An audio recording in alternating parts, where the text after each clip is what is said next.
Hello everybody and welcome to this lockdown learning webinar where I'm talking to Robin Stewart of Anthony Gold, who is going to be talking to us about rent repayment orders, which I have to say, Robin, seem to be getting more and more serious and something that landlords really need to worry about.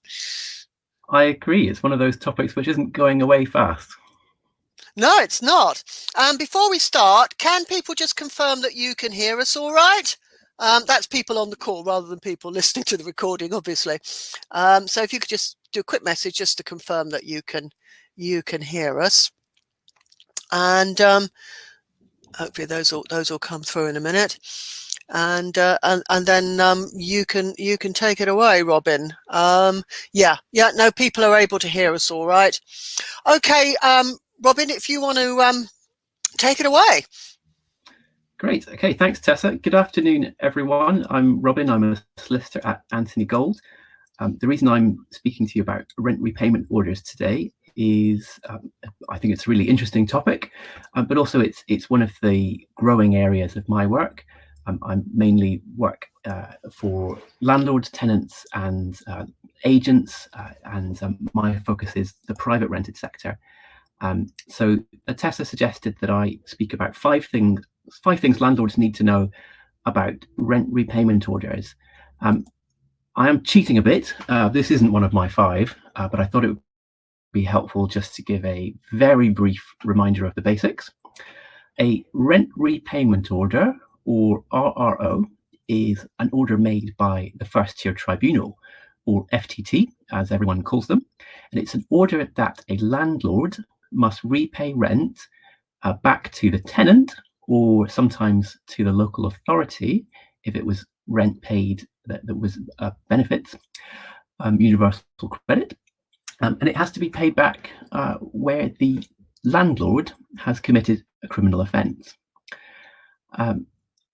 RROs, I would say, are a mixture of a private prosecution, a criminal prosecution brought not by the state but by a private individual, a mixture of that and a civil penalty, and a civil claim by a tenant against their landlord. It's got elements of all those things mixed together.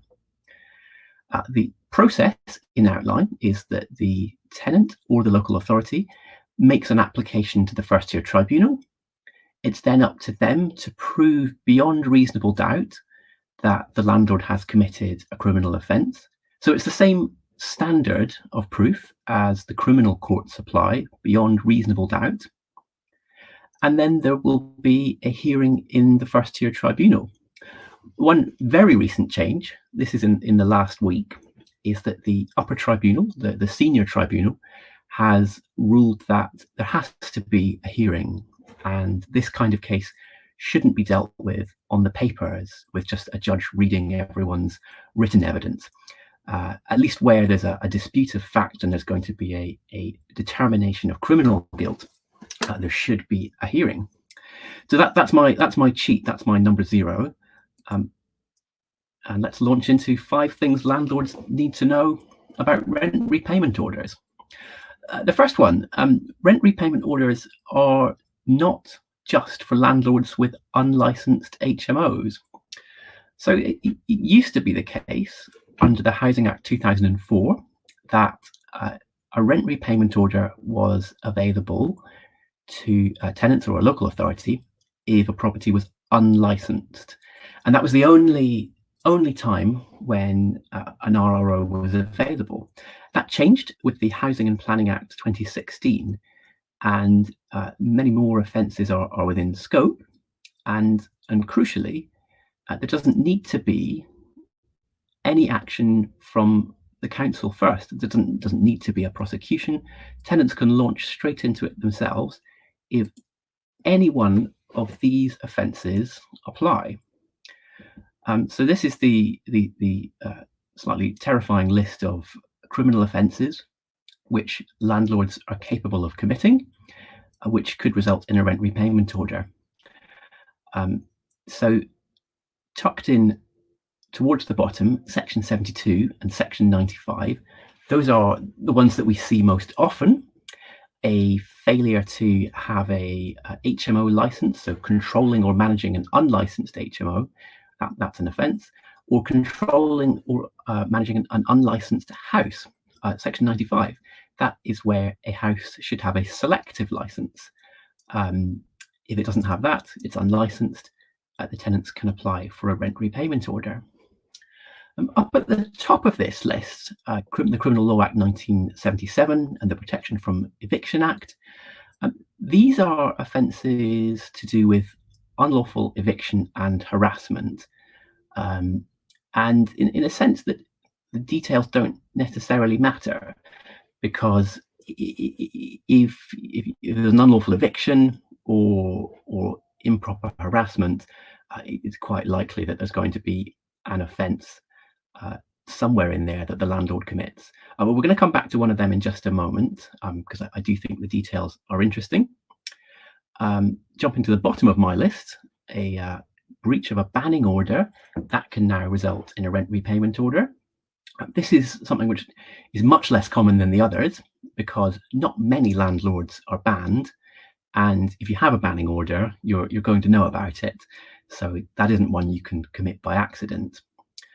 But jumping around back to the middle of the list, failure to comply with an improvement notice or failure to comply with a prohibition order. These are offences under the Housing Act 2004, and those breaches now can result in a rent repayment order. So those are important. What we're seeing in practice is lots of failure to license rent repayment order applications and a handful of unlawful eviction RROs, and not much of the else, not much of the rest. But I think failure to comply with an improvement notice is the sleeper hit, really. That's the one which we're going to see more of, because there are landlords who just don't comply with those types of notice. And when tenants realise that there's some money to be made out of that, I think they're going to go for it. So that was a very potted summary of the offences. I just wanted to highlight Section 3A, Protection from Eviction Act, because I think this is interesting and potentially very broad. A landlord can commit this offence if he or she does acts likely to interfere with the peace or comfort of the residential occupier or members of their household, or persistently withdraws services or reasonably required for the occupation, and has knows or has reasonable cause to believe that the conduct is likely to cause the residential occupier either to give up occupation or to refrain from exercising any right or pursuing any remedy. Now, I think this one at the end is important, because you can commit this offence by doing acts likely to interfere with the peace or comfort of a residential occupier, very broad, if you have reasonable cause to believe that that's going to cause the tenant to refrain from exercising one of their legal rights. There's almost limitless ways to commit that offence, and so that's one that is just important to have in mind. It's not one which comes along very often, but actually the potential application of that is very broad, and as I'll come on to, the consequences could be expensive. I'll just chip in here, Robin, and say that I was reading, it's one of the news stories, I can't remember which one, and they had a story about at least one council that was helping tenants to pay their rent. And how the way they were helping tenants pay their rent is that they were going through their situation and seeing if they could make an application for a rent repayment order against their landlord. You know, these things are only going to get more common.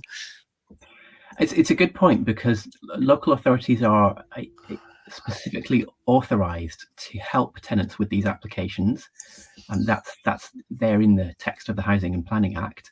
And it's now a perfectly valid part of a council's enforcement strategy to, instead of trying to do all the work themselves, help tenants out with making applications.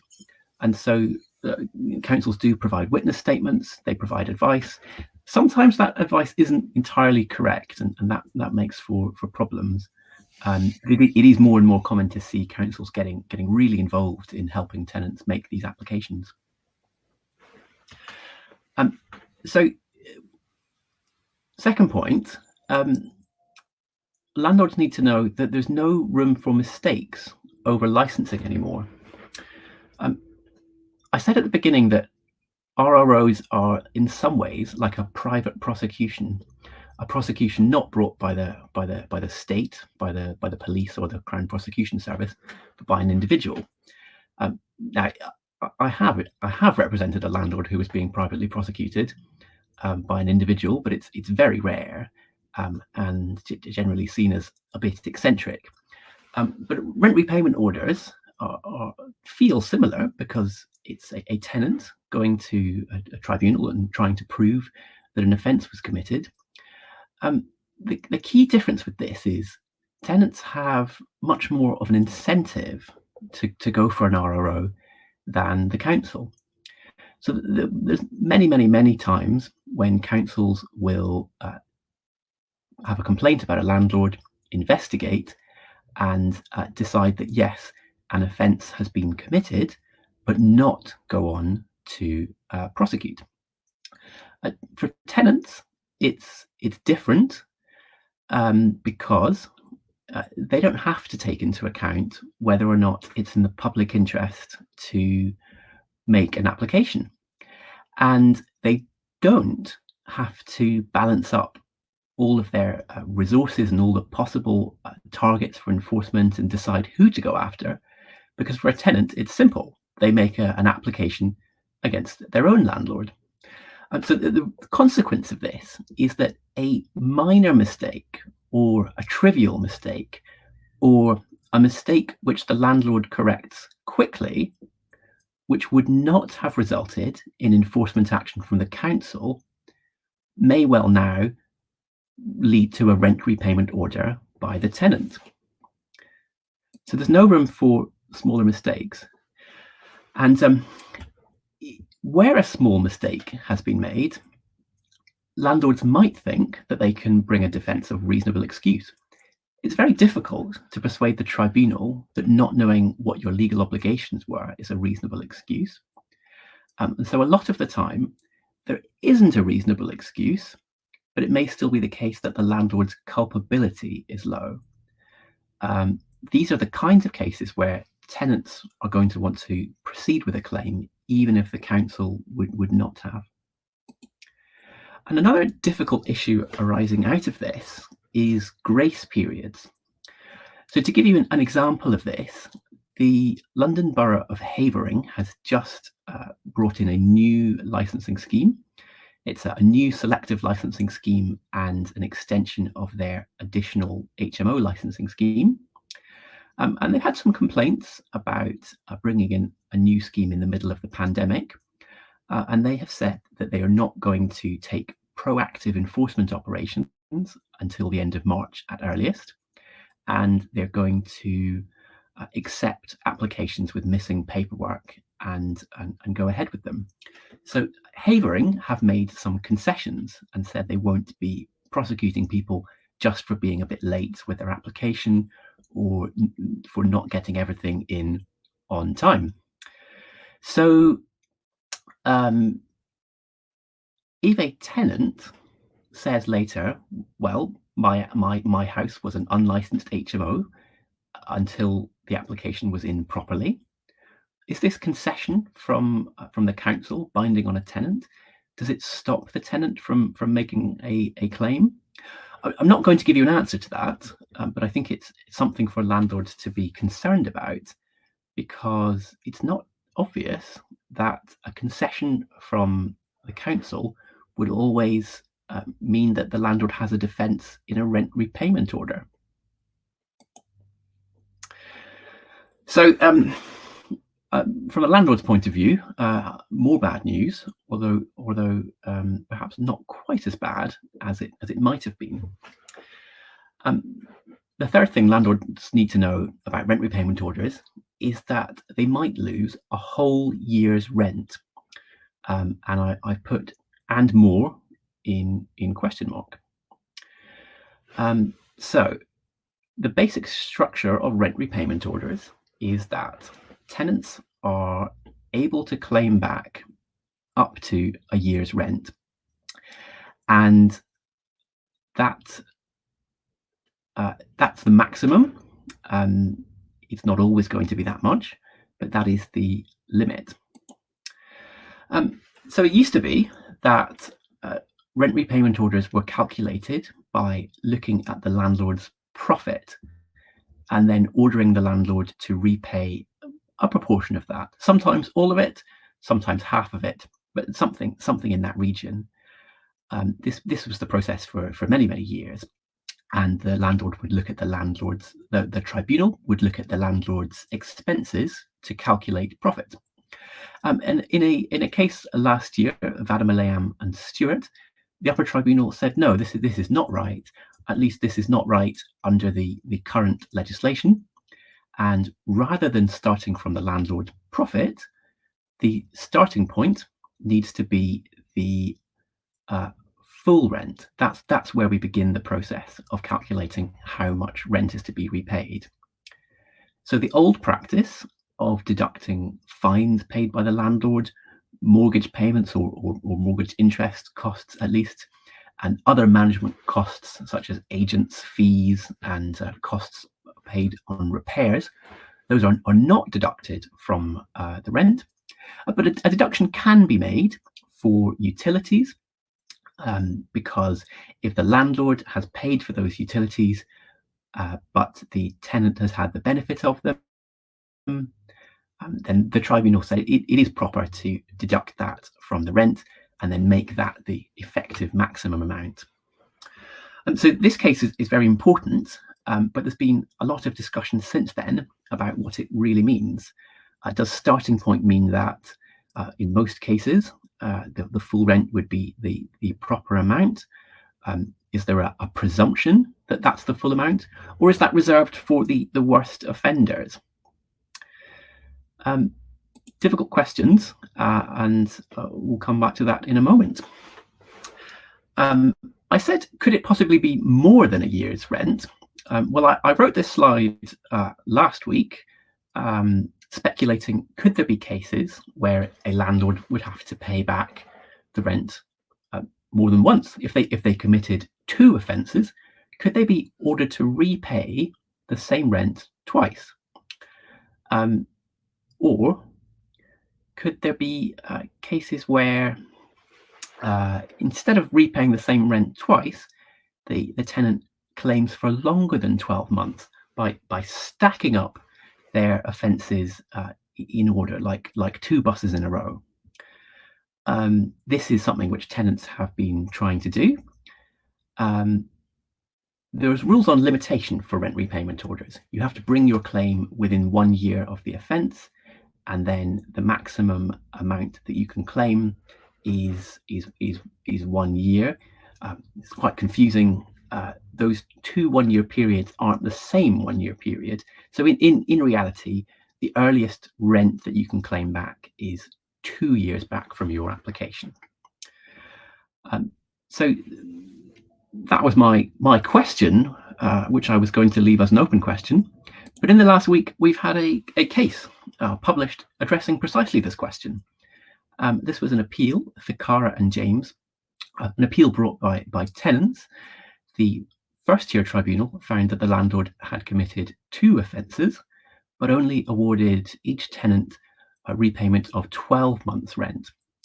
The tenants appealed and said they should have been given two payments of 12 months' rent because they were 2 offences. The upper tribunal said no, they dismissed the appeal. They said that you can't reclaim the same rent twice, even if 2 offences were committed.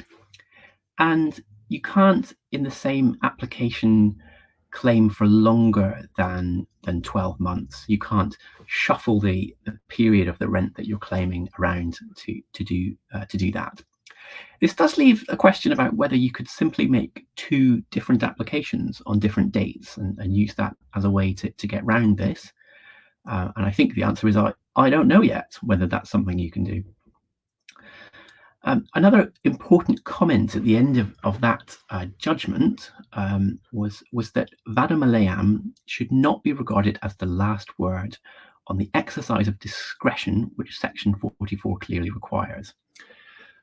So to explain what that means, when the tribunal is setting the amount of a RRO, usually it starts by setting a maximum amount, the rent in the 12-month period, and then it goes on to look at what we call the statutory factors, the tenant's behaviour, the landlord's behaviour, whether or not there has been a conviction of a relevant offence for the landlord, and the landlord's finances. So these are the Section 44 factors. And really what the upper tribunal was saying in Ficara is that there's going to be more guidance at some point, probably soon, to tell us how that discretion should be used, how the tribunal should balance those 3 factors from Section 44, and vadam aleam doesn't give us all the answers. So you might lose a whole year's rent. It appears to be probably not more than that, but it could be a whole year's rent. Fourth thing on my list is using a limited company might not protect you. There's a perception among some landlords that using a limited company structure will solve all your problems and protect you from all sorts of legal issues, and generally keep your name out of it, or keep you personally out of it. And I'm afraid to say that's not the case. So one area where there is now a degree of clarity in the law is that tenants can claim not just against their immediate landlord, but they can also claim against their landlord's landlord, a superior landlord. This was recently confirmed in Rakusen and Jepsen. The reason this issue has been coming up is twofold. Some landlords had been letting their own property to a company which they controlled, and then using that company to grant subleases to the people actually in occupation. So for a tenant making an application, they don't really want to make a claim against the company because the company doesn't own the property, the company doesn't have any assets, and it's just not a good defendant to enforce a court judgment against. So tenants wanted to claim against the superior landlord, the person who really owns the property, and the tribunal says you can do that. And the other reason this keeps coming up as an issue is that rent-to-rent companies, businesses who take leases and then sublet to tenants, are also not a very good target because these companies tend not to actually own anything either. So using a company as an intermediary does not give protection to the actual owner of the property. At least that's the position just now. I am told that Rakusen and Jepsen is subject to at least an application for permission to appeal. That's what I've heard. So we'll see what comes from that. The other thing to just have in mind is that tenants are making all sorts of attempts to make applications against company directors personally. So even when their landlord is indisputably a company, they are attempting to make the claim against the director personally.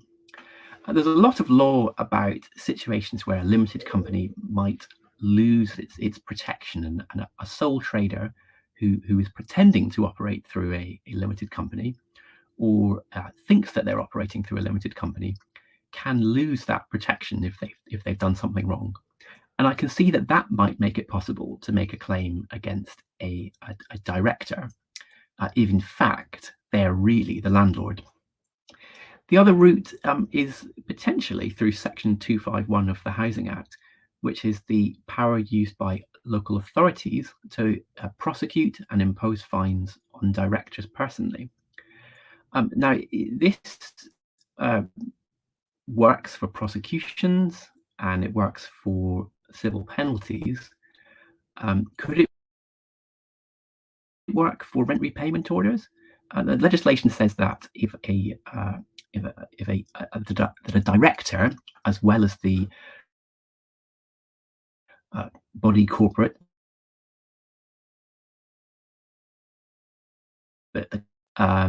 if it was committed by the company or neglect of a director or manager.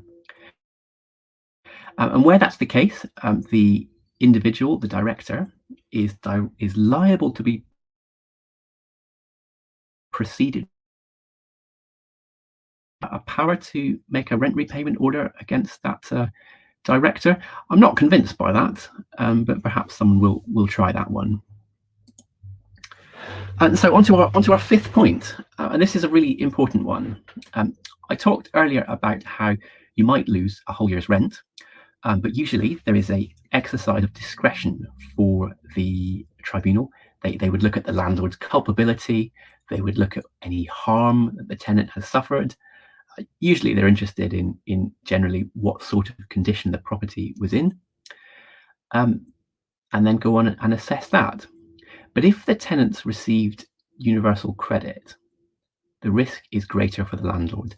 The application is going to come from the local authority, so they would make the application. It's a very slightly different procedure because the council has to serve a notice first.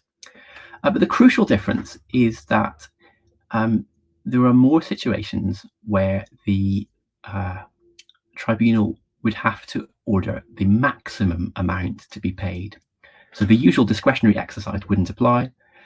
The crucial point here is that if the local authority is reclaiming rent on the basis of a failure to hold a license, and they have convicted the landlord or served a financial penalty, then the landlord is facing one of these maximum amount penalties. The usual discretion does not apply. The tribunal has to go for the maximum amount, subject only to a safety valve that if by reason of exceptional circumstances the tribunal thinks it's unreasonable to go for that maximum amount, then they're not required to. But what are exceptional circumstances? This was considered very recently in another decision which came out in the last week, and the upper tribunal said that the threshold is high. Personal circumstances such as the tenant's financial position are not normally going to meet that. And the reason for this is that the policy behind this provision in the 2016 Act is that if a landlord has been convicted of a relevant housing offence, ordinarily they shouldn't be able to retain rent from received from public funds. So those are my 5 things. We've covered a lot of ground. Yes, I'm sorry. There has been a bit of intermittent sound issues, which maybe you didn't notice, Robin, but occasionally it cuts out. So I apologise for that. But there isn't really anything we can do about it, I'm afraid. Hopefully you've got most of that. We're almost at the hour.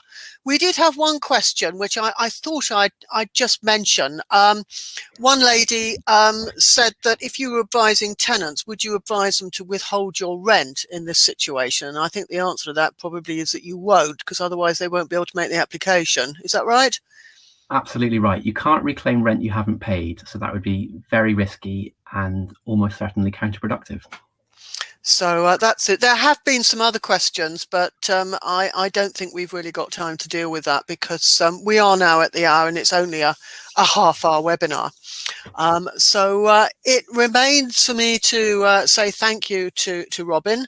If you do have a problem with rent repayment issues, we do have a special telephone advice line, a rent repayment order hotline on landlord law, which you can book, and Robin or one of the other solicitors from Robin's firm will be able to discuss your case with you and give you advice.